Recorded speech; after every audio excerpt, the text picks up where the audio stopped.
He got me like I told him next. It's a Bitcoin podcast.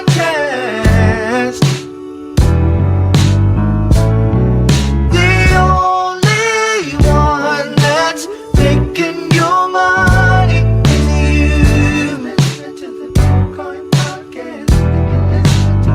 So hold on and listen to the Bitcoin podcast.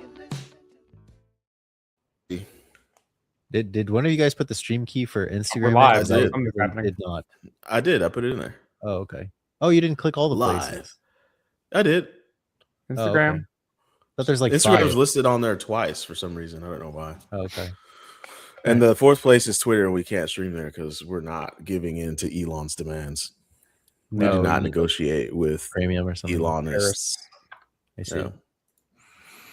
Can't say the T word. We got to bleep that out, or we'll get. Really? I think so. I hear like in more clips, people are bleeping out bad words for reasons. What do you say instead? Bearerist. Like they don't say PORN, they say corn. So it I've doesn't seen get that on like bleeped out. Instagram posts or whatever when they just like slash through letters because they don't want the visual AIs to flag them. Mhm. Yep. Huh. Oh Okay. shit! We I didn't even hate start the the world we show. live in. Hey guys, welcome to the Bitcoin podcast, the original Bitcoin podcast. I'm the host, Talks First D. I am second host, Dr. Corey Petty, coming at you live. I'm the third Live. host, Jesse. And this is the Bitcoin podcast. This is the show where we talk about deep things in crypto. Mhm. Sometimes, most of the time. It's shallow. Sometimes it's shallow. Sometimes we play in the kiddie pool. No, shallow pool, shallow end. Right. And then sometimes we dive Shallow deep. end, kiddie pool. Yes. Yeah, yeah. Grown men never playing kiddie pools. Shallow Unless end they have of kids. the pool. Yeah. Well, they don't even play. They just kind of sit there and watch with that sad look on their face. Like, how did I get here? No, I'm kidding, everybody. Well, anyways, before we get into like some crypto stuff, like how you guys been doing, man? This is the new year. We're in 2026 now. Last time we recorded, we were in 2025. It's too early to tell. I don't know how I'm doing. Okay. Doing all I right. can tell I'm you alive. 6 days in, not 6 feet under. So I'd say that's good for the most part. Yeah. And loving life. I didn't make any resolutions this year. I usually do make resolutions, but this year I just forgot. So I guess that's a sign of my Maybe life your is resolution for 2026 is to make resolutions for 2027. That one could definitely do well with. Very easy to do well with that one. I don't do resolutions. Yeah, I don't do those either. I Corey, fail. how done you doing, man? Beard's looking full, Doing looking all right. nice. Should be shape up to be a good year. I'm gonna have my house back to myself at the end of this year. That'd be nice. Almost. Oh, you got the in-laws. Yeah, doing a compound. So like right now, everyone's living with me. So like into this year, all the houses should be built. Everyone's out. Now it's just me and the kids and my wife. Nice. But I mean, they'll still be around. Yeah, they're on the property, just not in my be house. Within spitting distance. No, that's too close. As your Lord. So when you walk into their houses, do you say "Lord entering"? No. Duke Petty has entered the premises. You act like I leave my house. I'm gonna leave my house. Yeah, but their houses are going to be on your Nick, out of my property. house. Like if their houses are on your property, then you have to say like the Nah. Duke has entered the building. No, they got their own properties. We sold it to them. We just carved out a section and sold it to them. It's theirs. Okay. How do my? No, I'm kidding. What are you talking about today? Anyways, well, Jesse got to talk about his day or his time. I've been working on the Archivist desktop app, and it has been going slower than I had hoped. That's what I've been working on. Okay. Yep. All right.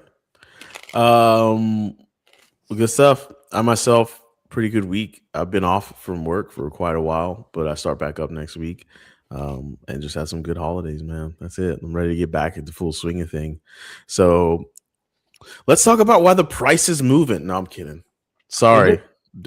No, it is. But If you want to talk have about it. good notifications that the price is moving, you should join the Discord and get into the Price Talk channel because it's just a series of gifts that are Wow.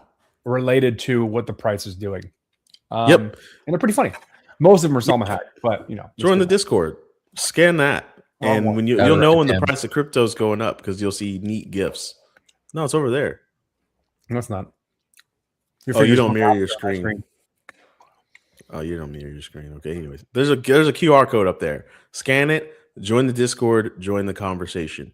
But today, what we're talking about is something we've talked about at nausea, but we're going to keep talking about it because it's what we do, and that is if literacy always centralizes, crypto literacy to be specific, not actual people being able to read.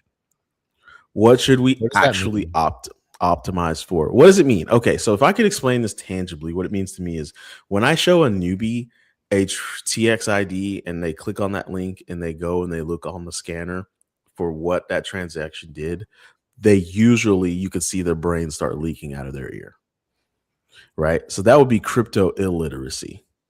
But crypto literacy would be able to go through a transaction line by line and explain exactly what they're looking at, what went where, how did it go there, what does that data mean, what does that message mean, right? Like people can't even, what's the word I'm looking for, dissect and do proper forensics on their own transactions. Whereas if you're to take banking literacy, people can always look at their statement and they know that's a very easy thing to dissect.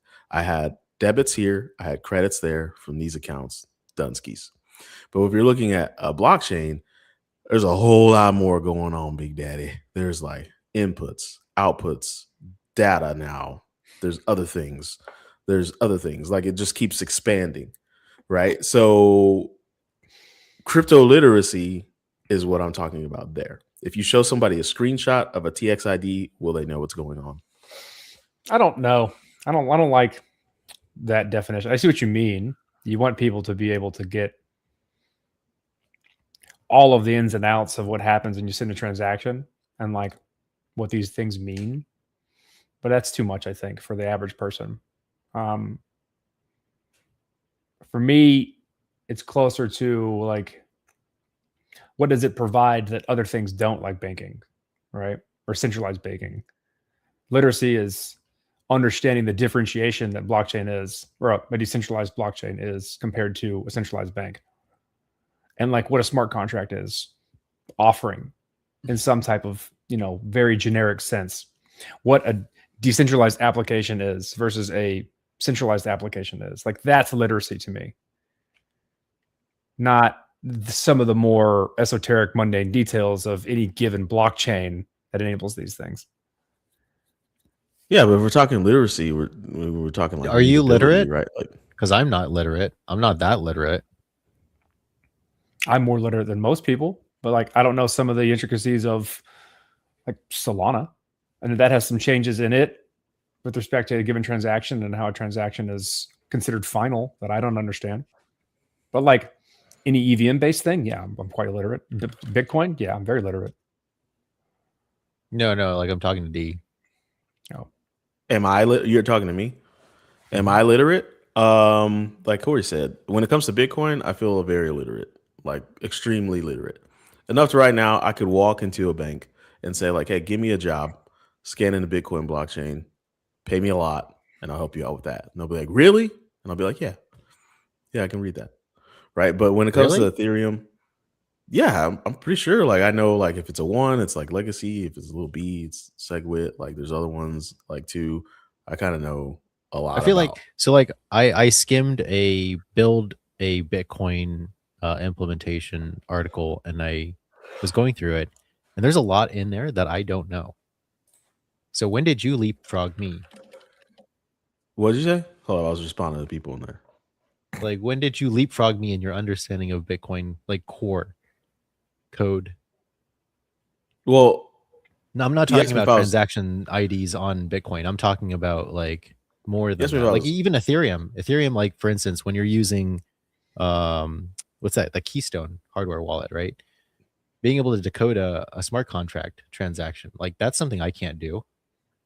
Well, I would not say I'm literate in decoding smart code transactions, but we're talking about literacy here. There's literacy, which like is like ow now brown cow, the man ran, the windy day hurt my feelings. That, like, and then there's Corey's like point, reading at a PhD level. Like there's like levels to that shit. But the literacy, like that's the one I'm talking about. Ow now, brown cow. Yeah, like yeah. Well, then I think the appropriate for literacy is that you submit a like understanding a few key concepts of blockchains. Most of the time, it's you submit a transaction. You have to wait for the network to process it. You usually pay the network via a transaction fee that's extra from what you'd like to send. Yeah. And that transaction fee is going to be subject to what that transaction does and the congestion of the network. Like that's it. Mm-hmm. Yeah. Basically. But that's not a lot. That's like anybody from a bank. That's how now brown cow for like literacy. Yeah. So like what could you do, D? That's more than that.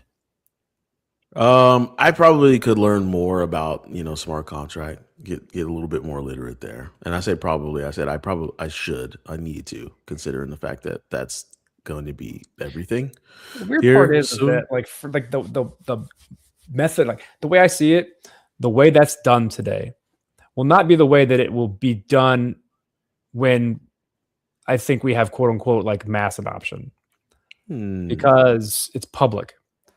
And what you expose to the network is a bunch of things you wouldn't want to expose to the network if you're doing some type of private business transaction.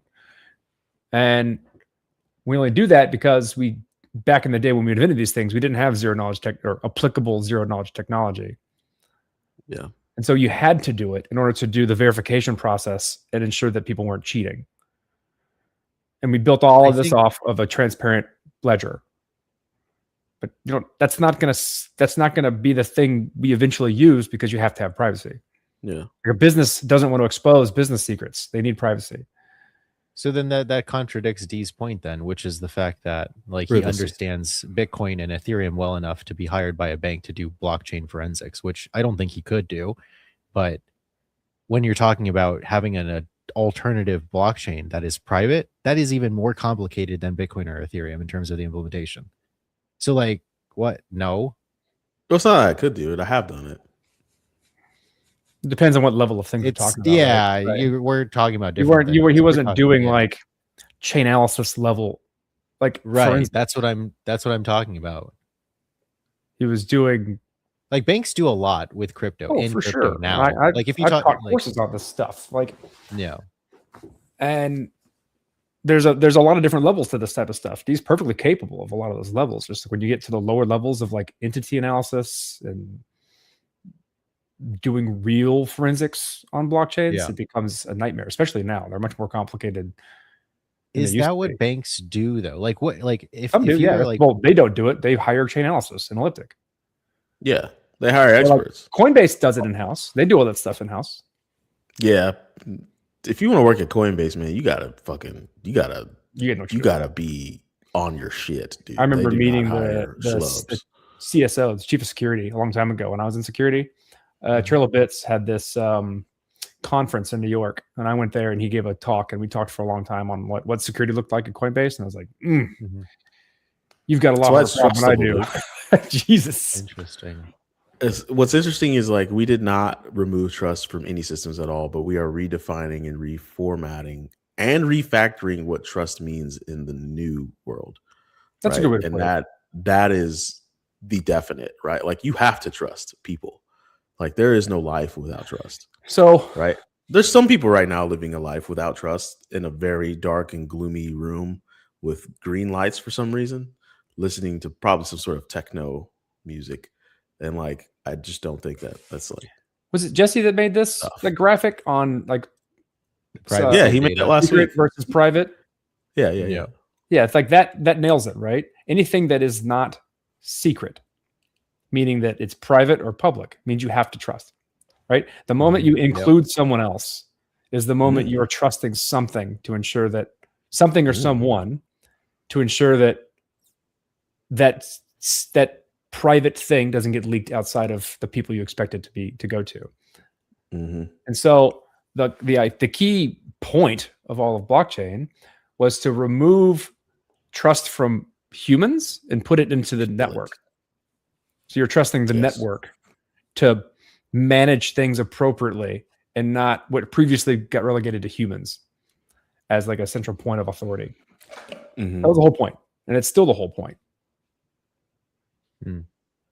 Yeah, when I was thinking of like somebody who works for banks, I was thinking of like Johnny, like the those trio of guys that we interviewed a while back, Johnny, Zach, and Johnny Joseph. Ray, yeah, Johnny Ray, yeah, and like his experience working at I think he worked at NFCU, doing blockchain integration stuff, and like that's like you're a programmer, you have to be a programmer. Like I don't think there are any jobs, or maybe I'm really wrong, but like banks, there are no jobs. A lot of jobs that are just like not programmers. I know a lot of people. No. When you're doing blockchain integration, like for instance, if you're integrating, what's the Privy, like Privy, right? ZKPP, Privy, whatever, all that stuff. Yeah, you need to be a programmer. Yeah, like there's no way at least like a code monkey. Right, exactly. Code monkey. Yeah. So like that's what I'm saying. Like like it's not sufficient to just look at a balance transfer. Like that's not it. Or using basic OSINT tools. Like it goes way harder than that. Modern. I know, Jesse. Everything that I do in my life goes way harder, but I can't go that hard in the paint. Like I said, there's a finite balance of fucks to give every day, and I have to be very strategic in how I debit those, because if I don't, you know what I mean? If I don't get 7 hours of sleep, then I'm starting the next day with a smaller allotment of fucks to give. So I gotta be very strategic. Now I can load up my fucks, right? And that is, if I load up my fucks and I'm getting good sleep, exercise, diet, all that good stuff, taking care of the kids, kiss my wife, get more fucks, right? But there's only so many fucks. But I mean, this is like an argument I've had anyway. That could be the name of a book that I write. There's only so many fucks.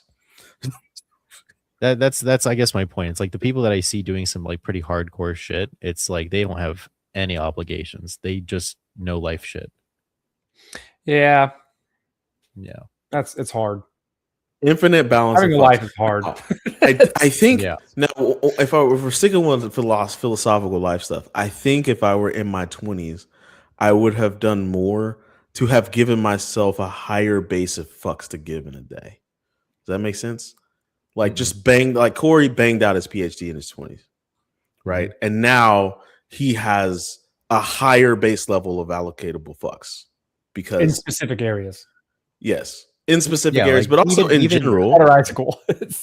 Also in general, like if you walk into a place and you're like, "Hey, my name's Corey Petty, I want to work here," and they look at your resume, they're like, "Oh shit, PhD." They're like, "Holy shit, this guy's lots of fucks," right? But if they look at my resume, they're like, this guy has a measurably lower amount of fucks. I don't know if I want to hire the number of fucks that he has. I almost think that like in traditional companies, like they don't give a fuck about they do give a fuck more about the credentials, but in real work, like it just matters that you can do it.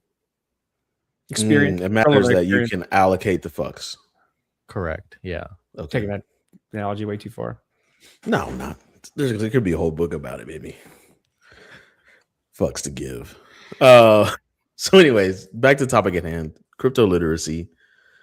If we so I guess so what we're saying is that okay, so so what I mean by that is the same thing that I've always kind of meant, though. Like I'm as literate when it comes to the water that comes in and out of my home as that there's a water main out there and there's a big ass pipe there's a big ass pipe running somewhere out there that goes to a bunch of big ass pipes. And then there's a smaller ass pipe running to my house. And that's what gives me my water. And then there's a small ass pipe running back that takes the waste out. That's it. That's all I need to know about how the utilities and the water get to my crib. That's it. There's a degree of specialization that you don't give fucks anymore. Yeah, like I think all those big ass pipes down, I'm going to get to some sort of filtration system. I'm going to get even further down to like the river, right? Like or maybe a water table. Like I know that there's specialization that goes there. There's probably a chemist somewhere in there that's like taking taking chemical samples at different stages of the water at different heights of how below or how high it is. A lot of civil engineers. A lot of civvies, like people like there's a lot going on out there, and I'm just like, nah, like that. So like that level of literacy is going to happen in crypto, right? And we have to define a system so that everybody can still use the water. Yeah. Right. And that's where I think that crypto is having trouble finding its footing, and the professionals are stepping in and they're like, well, we're going to define the system for you because you guys obviously want a little bit of a chaotic situation, and we can't just everybody pouring fucking motor oil down their sinks. So if you're building permissionless, credibly neutral infrastructure, you can't keep people from pouring motor oil down the sink. That's true. What you can do, hopefully, is price them out of it. Make it such that they're not incentivized to do it. Right? So Bitcoin works the way it works is because the incentives are so overwhelmingly towards playing by the rules that people do it. So spamming the network costs too much money. People don't spam the network. I mean, ordinals. I like that. Argue. Feel free to pour motor oil down your sink, but when we catch your ass, no, you're gonna pay for it. Like the process of pouring the motor oil down the sink is costly. Yeah. So you're not gonna do it.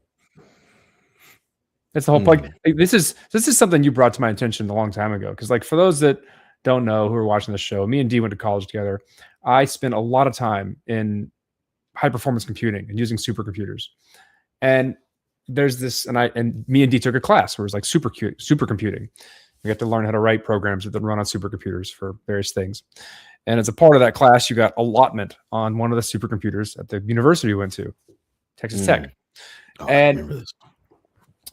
That's a computing paradigm that a lot of people don't get in the proliferation of the devices that we have. We all have laptops and mobile devices and phones and these types of things that just have a lot of computing power within them. But like no one has ever really had to rent time on a computer and then worry about the computation they do with that time. And so when you think about a blockchain, it's much more close to using a supercomputer in that you have a limited amount of time and it costs money to run code on that computer. And so that's not something people are used to. And it's a paradigm shift for using this. Like there are instances where you want to use a computer like that for a given reason. It costs money for a reason because it's special. It's not general compute like on your phone. And so the question is like, so what's the special about it? For supercomputers, it's incredibly high connectivity and bandwidth so that you can spread a single problem across a very large number of processors, and those processors can talk to each other really, really, really, really fast. So you can solve really, really, really big problems you can't solve on your local desktop. But you can't do that on a blockchain. A blockchain is different in that it's resilient. It's trustless. It's decentralized. Well, the whole point is to work in an adversarial context versus a fault-tolerant system. It is resilient and is the main thing. And so like it can't be taken out from underneath you. It's accessible to everyone. And so when you have that combination of being incredibly accessible and incredibly resilient, so it can't be taken from you, that's valuable, right? That's why it costs money to use. But like I said, it costs money to use. And so you're not going to end up spamming it. You're not going to put motor oil down your sink because it'll cost you too much. It'd be a waste of time and money. Some clever people, though, like don't they see the adversarial context and they like, for instance, what's that one guy who was attacking Monero? I forgot his name. It was Bob. It was sorry. It was one of the miners. For just one. Yeah. I forget. So like that's an example of like exploiting a blockchain, right? And there are a few.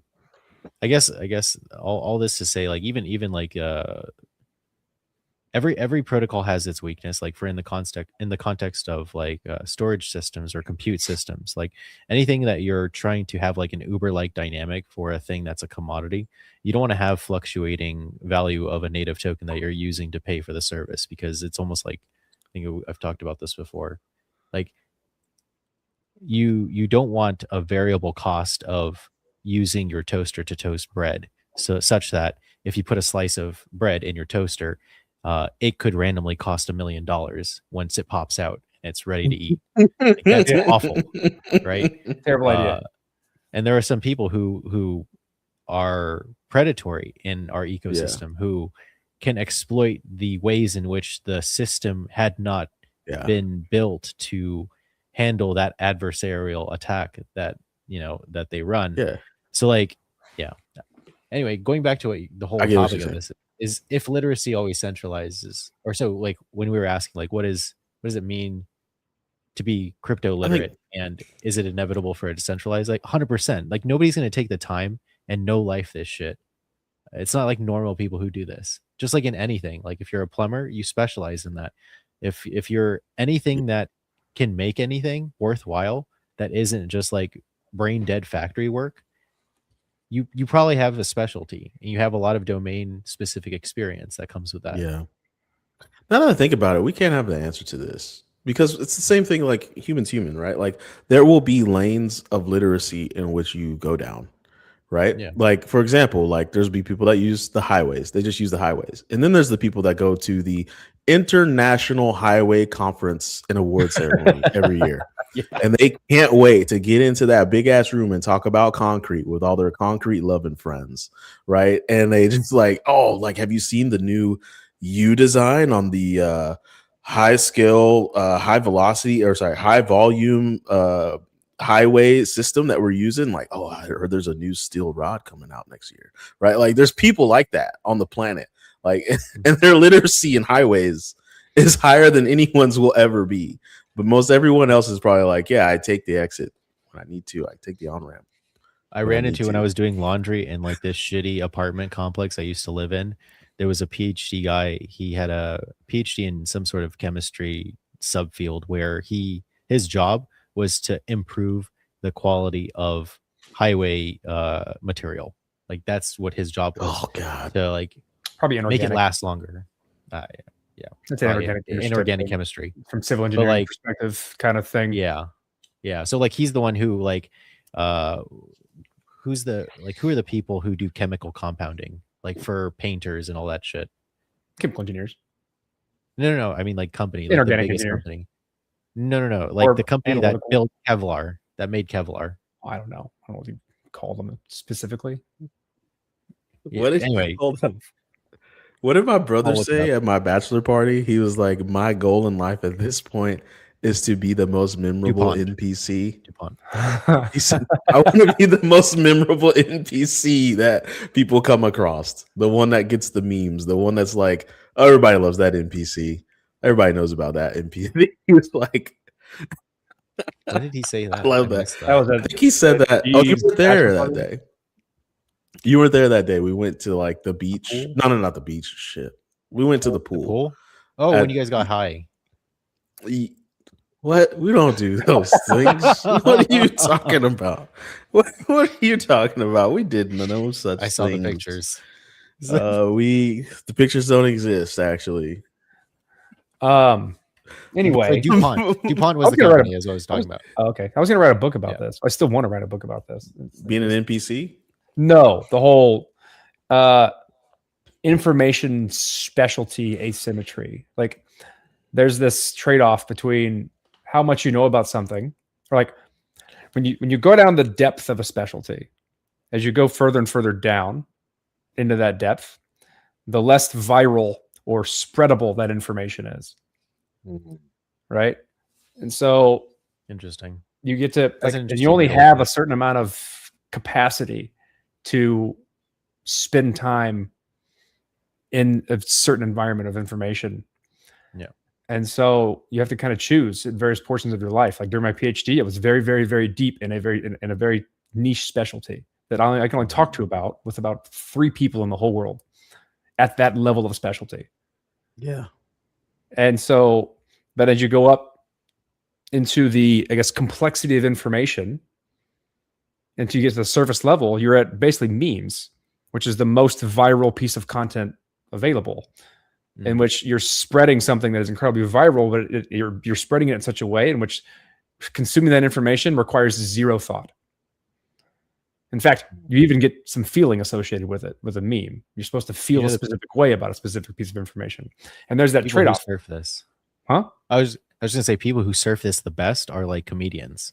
Yeah. So comedians are able to give people information about things they already know, but in a way they didn't know it or like see it in the fashion like that. When they're able to do that like, oh, I see it that way, and that's funny. That's an interesting way to look at it, right? That's like the bigger the laughs, the more that what they said was structured in a way that it tapped knowledge that people already had. And like if a room fills with laughter, that means they all get the joke, and it has to be delivered in such a simple way. And so, like to your point, once you get into a domain, like for instance, if we were trying to figure out how to write the like ABI for the keystone, like there's nothing funny about that. There's nothing shareable about that. It's just we have to do a thing, and we have to learn some specific information to be able to do that. You're doing it for a reason, right? It's a means to an end. Correct. Yeah. So maybe that's the point. It's like it's not exciting to learn the things that actually move things the most.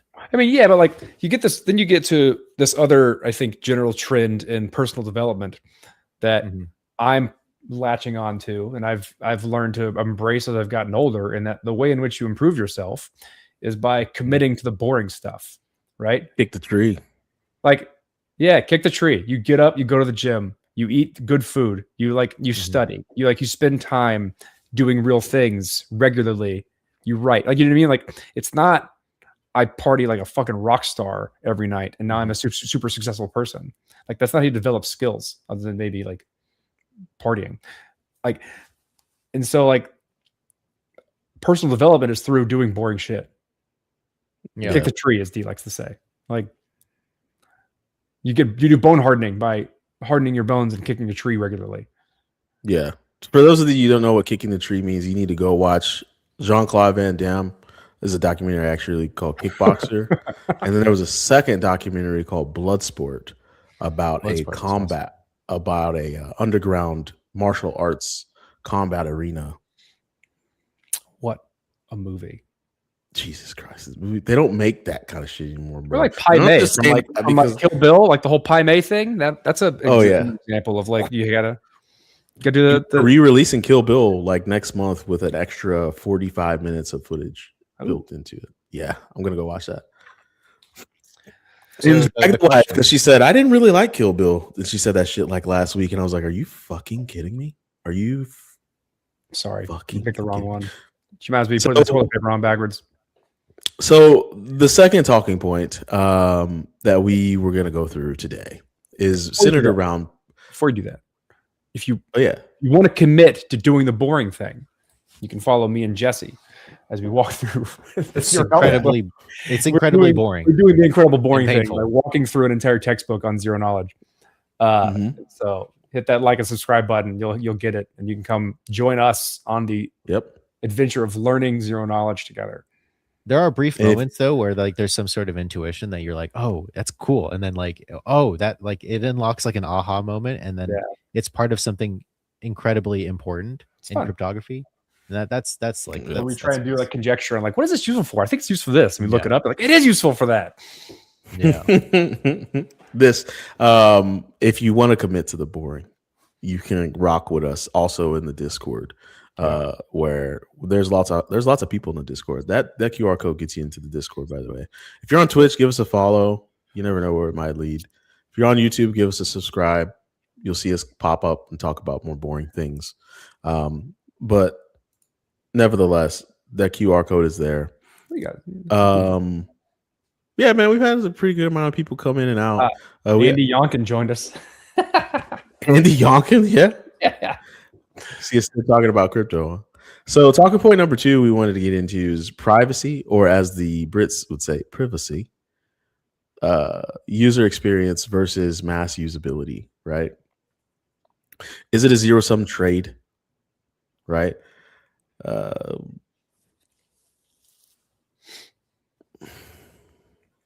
don't think it's a zero-sum trade. I think there's going to be people that want to be private and people that don't. And I think there's... What does that mean? What do you mean by that? Is it the colors up there? Zero-sum trade. right? Is it a zero-sum trade? Like that's why I got paused on that question. Is like, what zero-sum with who? Those that want to be private zero versus sum is those that usually don't? a measure of scarcity. So, but like that all, but you can't trade privacy, right? And so, like when I think of a zero sum game, it means that I think a Ryu versus the only way that I Bison. win is if other people lose. That's the Yeah. definition of zero sum, right? So Is that it's not the when there's an appropriate phrase imbalance? here. It's like, and so there's an inverse relationship between privacy and usability for sure. Like for instance, as you crank that privacy knob, you take a performance hit, you take a usability hit. Think about like Bitcoin and private keys. Like we all know that having a private key is already too complicated for normal people. Like it only gets worse as you crank that privacy knob. Yeah. So what happens was when you make something that is, say, completely private, as an administrator, which what that does is it makes it also very, very, very generic. The tubes that move that information from one person to another as you're communicating or leveraging that platform are dumb. They don't know what they're moving. They're just doing what they're told, and they have no ability to alter that in any way, shape, or form. When you start to release some of that information such that the tubes that connect everything can parse and look at some of that information they're moving, they can then do optimization. They can do like your router, for instance. Right now, your router looks at every packet that comes through it and makes a judgment call on how it moves that packet based on who it's going to, what type of service it is, this type of stuff, right? If it can ever see that information, it can't do that optimization. And so it can only work towards it can't optimize. And so you're limiting your ability to optimize the system because you don't have information to optimize with. That's an interesting way to look at it and think about it like that. And so there is a trade-off. There's a fundamental trade-off to privacy.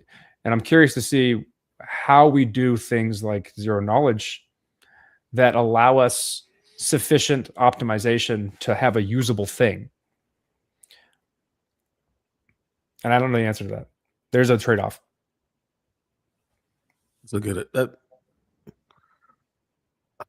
Well, let's go with what we do know and what we have done, right? There's small things that make things like kind of usable and understandable. Like with the internet, there's the HTTP versus HTTPS. So I think everyone knows the difference at this point. Don't go to a website if it's HTTP unless you built the shit and it's running locally on your system kind of thing. There's no like financial or private information associated with being on the website or talking to it. Yeah, like go in there knowing that anything you put in there gonna get gone, right? And then there's HTTPS, which is secured, encrypted. Don't know how anymore. Forgot. But everybody knows if a website has HTTPS, it's safe to go to. Safe to go to. Right. Like there's a basic level, but like with crypto, there is no HTTP or HTTPS, or at least not that I know of. I know Zama. Weren't they trying to get zero knowledge, like ZKVMs are an attempt in some capacity. Well, the one we're building is because it's optimized for privacy, not for scaling. There's still problems at the lower and lower layers of privacy that can introduce leaks that can then be used to either censor information, optimize, whatever, right? So there's no real. So the thing that what TLS does, which is what the S is in HTTPS, is encrypts the connection between you and the server that you're talking to that's hosting the web page you go to. So that way, as my packet moves from my computer to that server, it's less likely to be snooped on and intermediated or changed or altered, like some man-in-the-middle attack or something like it. You made the tube dumb. It goes to the server unpacks it, understands it, and you can talk back and forth in what's called a secure channel, so that anyone who's watching that channel, say for instance, if I send that website my credit card information to buy something on Amazon, no one who's watching that channel of information can extract it. They can't see it. And so if we look at that endpoint to endpoint path for blockchains, there is no such thing as TLS. There's so many areas along that path where information gets leaked in various ways. And the goal is to try and get to a point where we can have something like that, where like the entire pathway, the entire pipeline from me sending a transaction to it showing up on someone's application is completely encrypted. It's a dumb pipe, and that's going to take a lot of work because it's way more complicated than just making a handshake to a server and getting served a website. When you look at like people doing forensic analysis on mixing protocols like Railgun or oh my gosh, my memory's failing. The one that was sanctioned by OFAC, Tornado Cash. So like there's timing, there's amounts, like balances being moved, and then you try and cluster these to try and dox who is moving what. Like there's I think somebody on like there's a OSINT subreddit, and I think one of those there's a website that somebody has there, and it's like basically tools to dox anything and everything. And there's a lot of interesting crypto doxing tools where you can, like, for instance, I ran this on our TBP donation address because we have a Bitcoin address and we have Ethereum address. I could see like everybody who donated to our addresses. I can see like all the wallet relationships, like all of that shit. Like, and that's just a very basic OSINT tool. Like you can make some really crazy OSINT tools nowadays. And like, that's the whole point of what we were talking about earlier. Why I was saying D, like the people who work at banks who are probably like forensics experts, like you have to be able to program. These people are like chain analysis people. It's like they're good. They're good at what they do. And they have deep specialty with like I've worked with them. All of that stuff. Zach XBT, like that dude, like he, and like what's her name? Taylor? Not Mariah Taylor. I don't know why I thought Mariah. For some reason, I was thinking Mariah Carey. I don't know why Taylor. Taylor, you don't even look anything like Mariah Carey. Actually, I apologize. Look at this comment, dude. I know they went down. So curbing stop. No, Corey and I have known each other for like 2 decades. He's just gathering his thoughts, but we appreciate you trying to stir the pot, I guess. All right. So it's not a zero-sum game. I don't even know why the questions are phrased that way, but like it's you said, Jesse, like it's like there's trade-offs, right? They're like it's like the triangle, right? Like performance, decentralization, like all of that shit, security. I guess it's saying is that if you move in one direction, either towards privacy UX or mass usability, is it like if I move towards usability, am I guaranteed to remove privacy? And I don't think it's 100% that case. There is certainly a trade-off there that exists, like fundamentally a trade-off that exists there. But I think there's still a lot of room for us to play with providing a very, very private, usable experience. Yeah, I agree. I think ultimately, like what everybody's waiting for, and even what IFT Logos is trying to do is private blockchains, and like everybody's trying to do this right now. And like there are apparently weaknesses in Zcash that like I've read so much literature on Zcash and comparing it in Monero. Like everybody kind of knows Monero is like the best if you're committing crimes, but like even it has its own weaknesses in terms of being able to like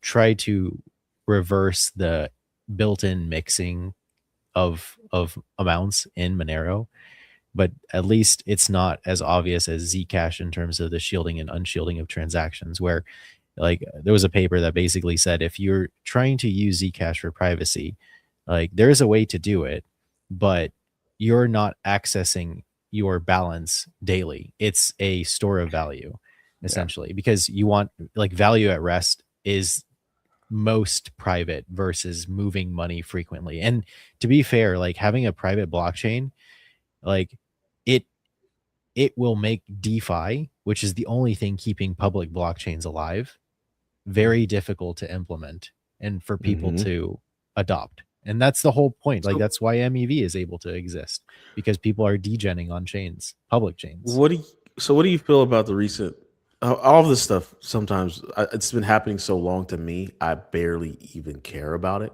but it can be rippling words.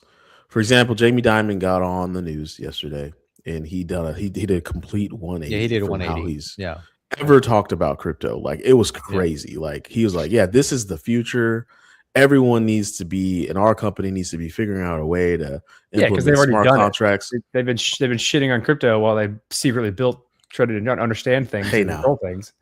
Don't take my old classics out of my mouth. Don't take my old. It's your classic. No, you can't be talking about. You can't be not saying your classic now. I'm not gonna say it again. I feel like at a certain point you say things so many times you're just like, okay, nobody's listening anymore. That's why old men just get crockety. Or is it rockety? Crotchety? Crotchety.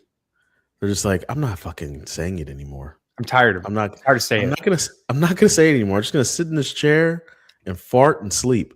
Speaking of which, we rebuilt the website for the sole purpose. Like for me, I rebuilt the website, and I'm continuing to add to the rebuilding website for the sole purpose of figuring out what the hell I've said or we've said over the years, and who we've said it to. Wait, Corey, hold on. You got to say I rebuilt the website again. Give me a second. I'm gonna use it. All right, say it one more time. I rebuilt the website again. Yeah, there it is. I went pretty quick. Yeah, but like the Quartz repo. Shout out to the Quartz. You should do that. Dude, Quartz, Jackie Zhao is the man. Yeah. I use Quartz as a piece of software for making websites off of Obsidian vaults. Probably more than I should. More than you should, 100%. Here's a different kind of question. But like at the same time, like I'm able to like search this stuff now and see. Like there's a lot more work to do. But looking through all the websites, looking through the website and look at all the stuff we've done, and then I'm making links in between all of them, so I can see like, oh, this person has been on all of these shows this many times. When I start adding more resources to it and get transcripts, we're going to see like, oh, we talked about the idea of MEV through all of these episodes. Maybe we'll see that, right? And then that'll just be cool to kind of see like how things have evolved over the years. Because our conversation webs, and like even just the concepts that we like, how we thought about things back in 2015 was so different than how we see things today. You'll trap shit. I think our like 5th episode was like Eric Voorhees. It was episode 5. I remember being extremely nervous to talk to him because I don't know. It was dope for like. A bunch of nobodies in 2015 talking Eric Voorhees. Yeah. Hey, Mr. Voorhees, how you doing, man? Real fan of your work. None of us have good microphones. Yeah, Cello and I were talking on the same desk, Jesse. Like he was on the opposite of the desk, and our voices were just echoing in the mics. And then in post production, I would have to like edit all that echo out. It was terrible. But anyways, I wonder if the people in the audience even know who Eric Voorhees is, because like we'd know him. Probably not. It's a good question. Do you guys know who Eric Voorhees is? If you do, say yes in the comments. If you don't, then say, who's that guy? And then we'll point and laugh at you. No, I'm kidding. He is a godfather of crypto. He's an OG. Yeah. Bitcoin OG. Phillips says yes. Oh, Phillips, man. Get him, I saw your comment earlier. Thanks for catching us twice in a row. This is, usually Tuesdays are going to be our day to doing this. So yes. He was a Bitcoin OG. He sold his poker game for like, I don't know how many, it was like hundreds of thousands of Bitcoin at the time. I think he's an Ethereum OG too. Yeah. He was one of the first of the early Bitcoiners to like accept the fact that Ethereum was a thing that was going to stick around. And that's why he made Shapeshift, was to start moving coins around different networks in a privacy preserving manner, because like Bitcoin only had Bitcoin. But then we had this like proliferation of similar chains to Bitcoin, but Ethereum was the only really differentiated one. Most of the other ones were just like Bitcoin, but they just changed the hashing algorithm to script or something else like that. Yeah, but his foresight is just tremendous, dude. Like he wrote with the group of Shapeshift protocols, like thinking so far ahead of time to where like you don't have to care at all what money someone pays you with. You'll just get what you want, whatever money you need to do your life. Right. Yeah, back to a bartering system, right? He was talking about going back to a bartering system because we have the infrastructure to do it. Yeah, way back then. The bartering system works. It's just so damn messy, dude. Like you can actually account for it on like standard. What is it? Gaps for the gap. What are they called? Gaps. The accounting principles, general accounting principles and systems or whatever. No clue. Yeah, it's called gaps. and you can account for barter, but like nobody wants to do it because it's just like, hey man, I'll give you 5 free nights at my hotel if you give me some countertop. And they'll be like, okay, sure. How do you account for that, right? Like it's bananas. But anyways, coincidence of wants. That's the problem you're solving is the coincidence of wants. Yeah. Yeah, that's why money even exists to begin. I've heard of that a long time ago. If you read this, now they can do that, right? What is that book about? Is it 5,000 Years of Debt? Maybe that goes through this, and it shows like basically the technological history of money. So that's what the bartering system had the problem of coincidence of wants. So we invented a proxy. We're gonna do two hard switch ups here in the conversation. The first is like a personal question because this is just, and we're all adults here. Like when you guys like do something, like when you had a really productive day and you get something done that you've been trying to get done for like a long time, does it make you want to like? It makes me want to take my wife to Pound Town. Like, does that phenomenon exist for you guys? No. When what happens? When you do something, like when you had a productive day and then like a project that you finally can put the pin on, like I'm done with that. Did that. Do I feel good about that? Yeah. I'm gonna do it. Did it. No. Do you want to have sex with your wife as a result? I mean, I always want to have sex with my wife. So like, I don't know. As a result put that out there. Accomplishing, it just puts me in a better mood, which makes those types of feelings more prevalent because I'm not bogged down by other stuff. So sure. Boom. We got a yes. Jesse said no. Jesse said no, not really. I just feel like I got something done. There's a separation of concerns. Like it's irrelevant. It all bleeds together. I want to run this back a little bit because the internet is forever, and I do always want to bang my wife 100% of the time. Baby, you and me. 100%. Wake up wanting to do it, go to sleep wanting to do it. Love you, boo. 2012, Voorhees launched Satoshi Dice. And so at one point, it would account for half of all Bitcoin transaction volume. In 2013, so a year later, he sold Satoshi Dice for 11.5 million worth of Bitcoin. God damn. So he got $11.5 million worth of Bitcoin in 2013. Real trap shit. Doing so bad. Let's see. Real trap shit. Price.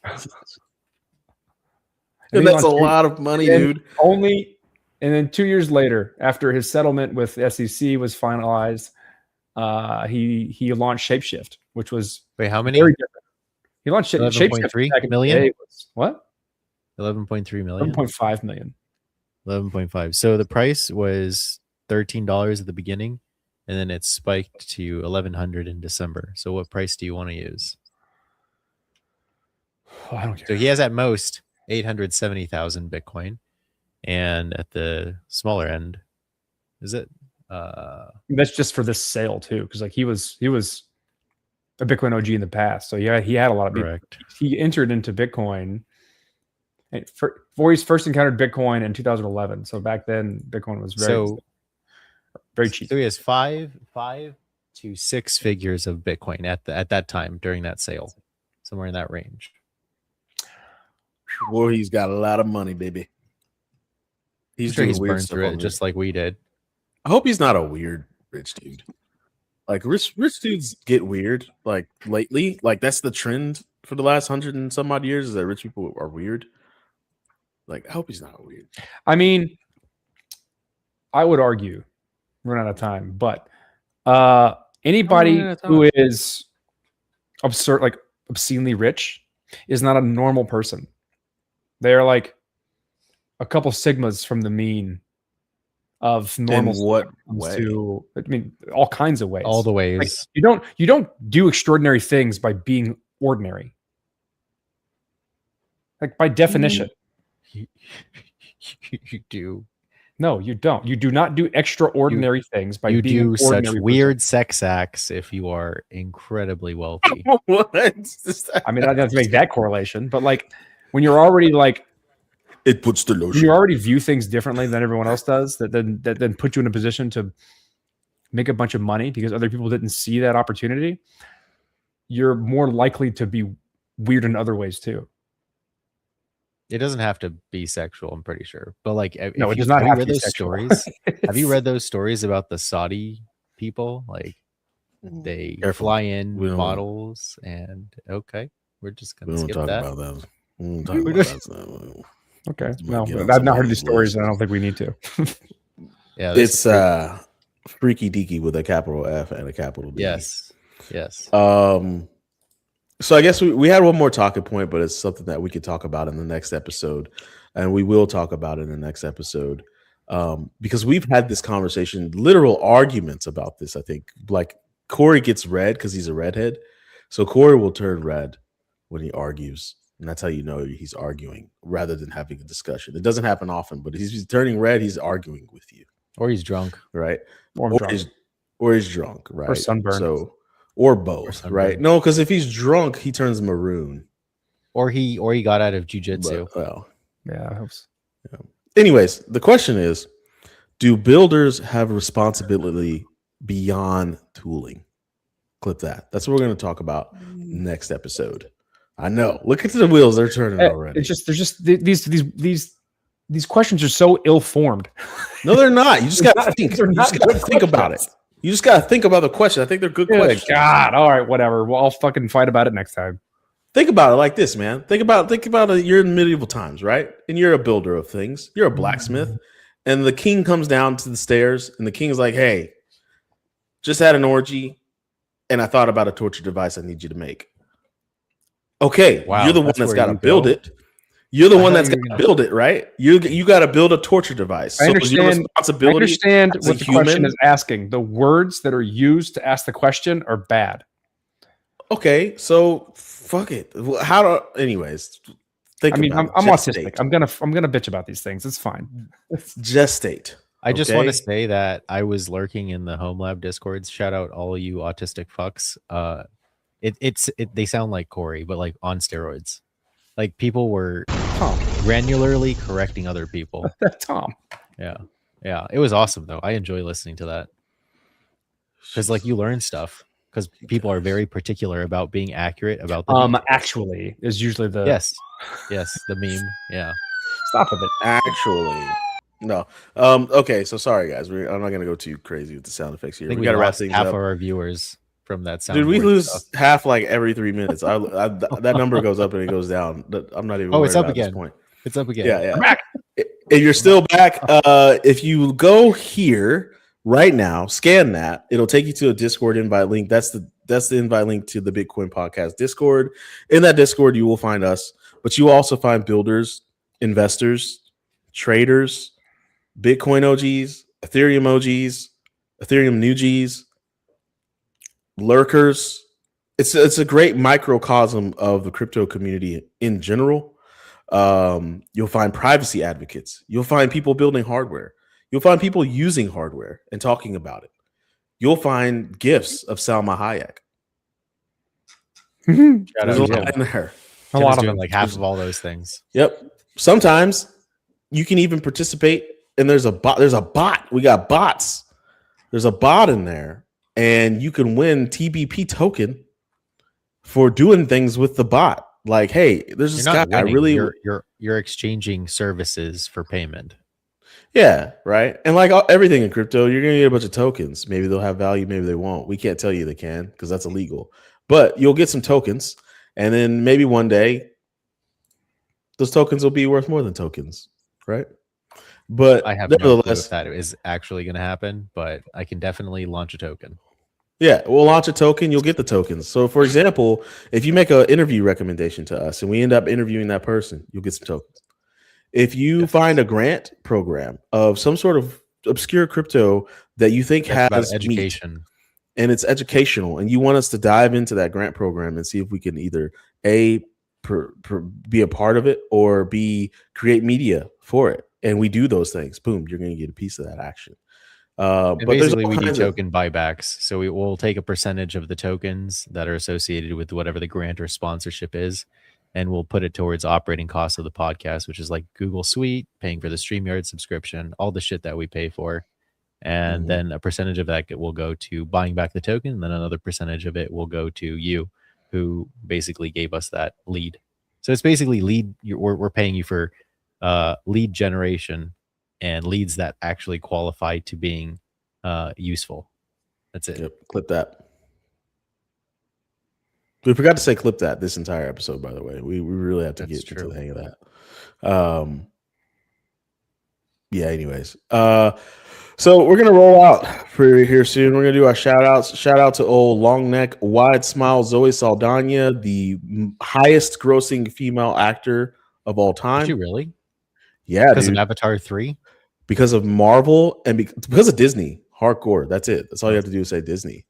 Like highest grossing of all time. Shout out to her. Shout out to the Dominican Republic. How much money? Out of curiosity. Millions. Okay, I'm gonna look this up then. I don't know. I just said highest grossing, and it was coming from her Instagram account, so I figure she knows, right? She's come a long way since twerking in Drumline to being a giant blue alien for the rest of her life. Because there's 3 more Avatar movies that are supposed to come out. Can you believe that? Can you believe that? She's not the highest grossing female actress. Just made that Scarlett Johansson. Instagram was wrong. Scarlett Johansson. Yeah. Oof. Dude, just think about it. Think about how many more Black Widow movies she made. Fact checked. Yeah. So she's leading. But yeah, she's got the Avatar. She does have Avatar. And Avatar is expensive, dude. Avatar is expensive. Anyways, so if you want to fact check real time. Yeah, if you want a fact, Zoe Saldana is among the highest grossing actresses ever, having starred in films that have collectively earned over $15 billion, placing her second only to Scarlett Johansson in all-time box office gross for actors, with recent success from Avatar, Fire, and Ash continuing to boost her totals and potentially putting her in the top spot soon. So yeah, maybe Avatar puts her over. So she's like around the corner. Maybe, yeah. Okay. Well, anyway, I hate Avatar. Dude, I actually thought I did, and I watched it again, and I'm enamored again. I watched it on my big TV, my big nice TV. 1 or 2? With all the stuff. I watched 1 and then 2, and I was like, you know what? Interesting. These movies look so good, it makes the story better. It definitely looks good, for sure. I watched it again recently, and I was really impressed. I'm going to go see this 3rd one soon. And plus, James Cameron is one of my favorite directors. Is him second, and Christopher Nolan first. So that's how. Can I drop a question to the audience as like a final thing? Yeah.